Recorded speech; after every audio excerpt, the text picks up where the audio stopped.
আসসালামু আলাইকুম। নতুন আরেকটি ভিডিও নিয়ে হাজির হয়ে গেলাম। আজ তৈরি করে দেখাবো চিনি ছাড়া গাজরের হালুয়া।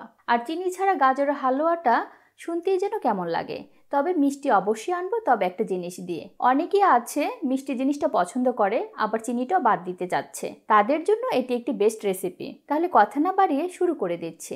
রেসিপিটির জন্য এখানে আমি আধা কেজি পরিমাণ গাজর নিয়েছি।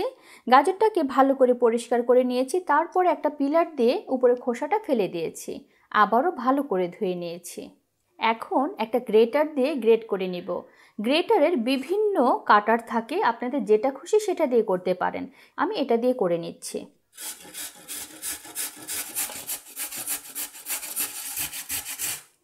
সবগুলো গাজর আমি গ্রেট করে নিয়েছি, আর দেখতে ঠিক এরকম হয়েছে। খুবই মিহি করে কুচি করেছি। এটাকে এখন এক সাইড করে রেখে দিচ্ছি। যেহেতু বলেছি চিনির পরিবর্তে মিষ্টিটা আনবো, তাই এখানে আমি 0 ক্যালটা ব্যবহার করছি। এখানে চিনি 60টা পাবেন, তবে কোনো ক্যালোরি ছাড়া। আমি আধা কেজি পরিমাণ গাজরের জন্য 5 থেকে 6টি স্যাশে দিব, যদি লাগে পরবর্তীতে আরও দিব।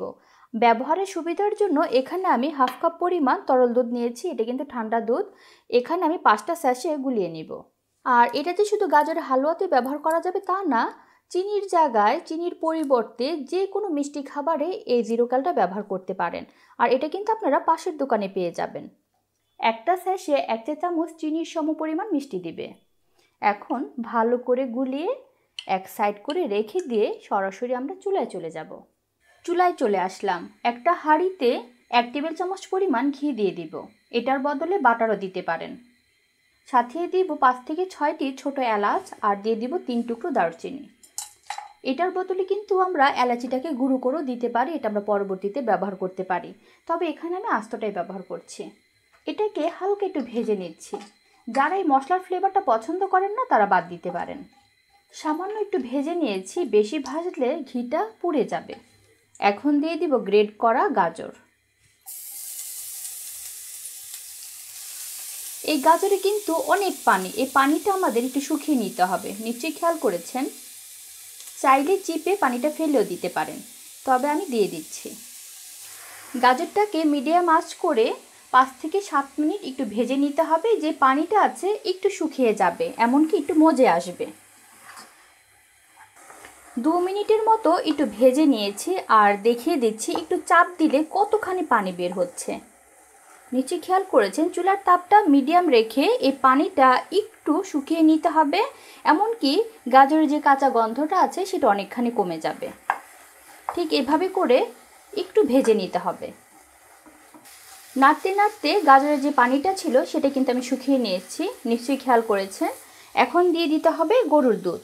আমি 2 কাপ পরিমাণ গরুর দুধকে জাল করে 1 কাপ করে নিয়েছি, সাথে শর্টটাও আছে। গাজরের হালুয়াতে দুধের পরিমাণ বেশি লাগে, তা না হলে কিন্তু খেতে ভালো লাগে না। সাথে দিয়ে দিব 0 ক্যাল গুলানো দুধ।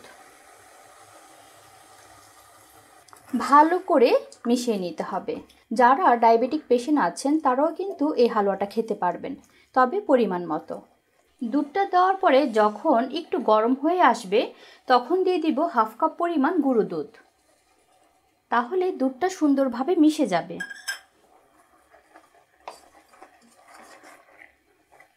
এই পর্যায়ে মিষ্টিটা চেক করে নিতে পারেন আপনারা কতটুকু মিষ্টি খেতে চাচ্ছেন, কেননা এক এক পরিবারে এক এক রকম মিষ্টি খায়। আমি যেই পরিমাণে 0 ক্যাল দিয়েছি তাতে করে হালকা মিষ্টি হয়েছে, তবে আমি এতটুকু হালকাই খেতে চাচ্ছি। আপনারা যদি আরেকটু লাগে তাহলে এই পর্যায়ে দিয়ে দিবেন 1টি বা 2টো স্যাশে, এটা আপনাদের খুশি মতো দিয়ে দিবেন। এখন ঢাকনা দিয়ে দিচ্ছি গাজরটা ভালো করে সিদ্ধ হওয়ার জন্য, এমনকি দুধের ফ্লেভারটাও সুন্দরভাবে ছড়িয়ে যাবে, এমনকি এলাচি দারচিনি ফ্লেভারটাও। তাহলে আমরা ঢাকনা দিয়ে রেখে দিচ্ছি 15 মিনিটের জন্য।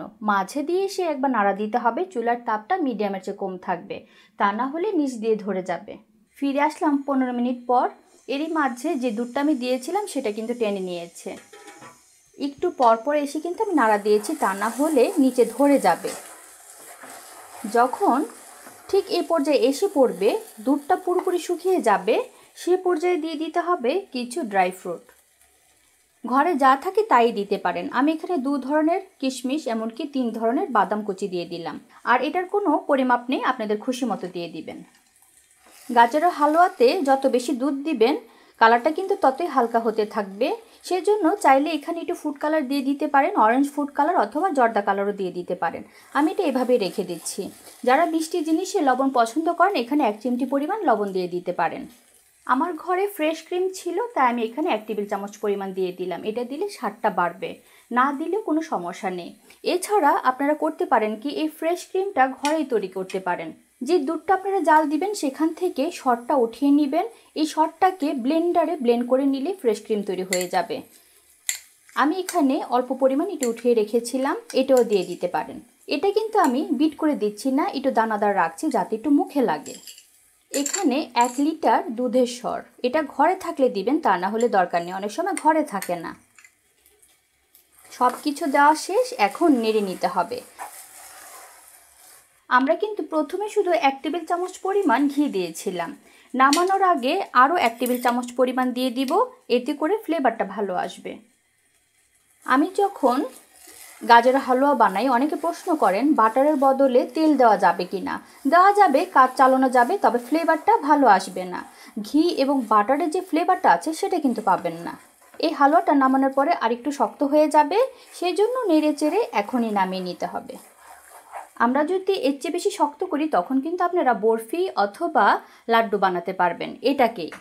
তাহলে সম্পূর্ণ রান্নাটা আমার কমপ্লিট। চুলাটা বন্ধ করে ঢাকনা দিয়ে রেখে দিব যাতে করে ঘিয়ের ফ্লেভারটা সুন্দরভাবে ছড়িয়ে যায়। তাছাড়া পরিবেশনের আগেও একটু ঘি দিতে পারেন। তাহলে দর্শক দেখলেন তো কি সহজভাবে চিনি ছাড়া চিনির স্বাদ এনে আমরা গাজরের হালুয়াটা তৈরি করেছি।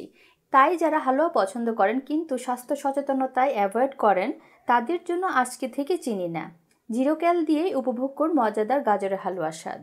রেসিপিটি ভালো লাগলে একবার হলো বাসায় ট্রাই করতে পারেন। ভালো লাগলে অবশ্যই একটা লাইক দিবেন, শেয়ার করবেন এবং আমার চ্যানেলকে সাবস্ক্রাইব করবেন। সবাই ভালো থাকবেন। আল্লাহ হাফেজ।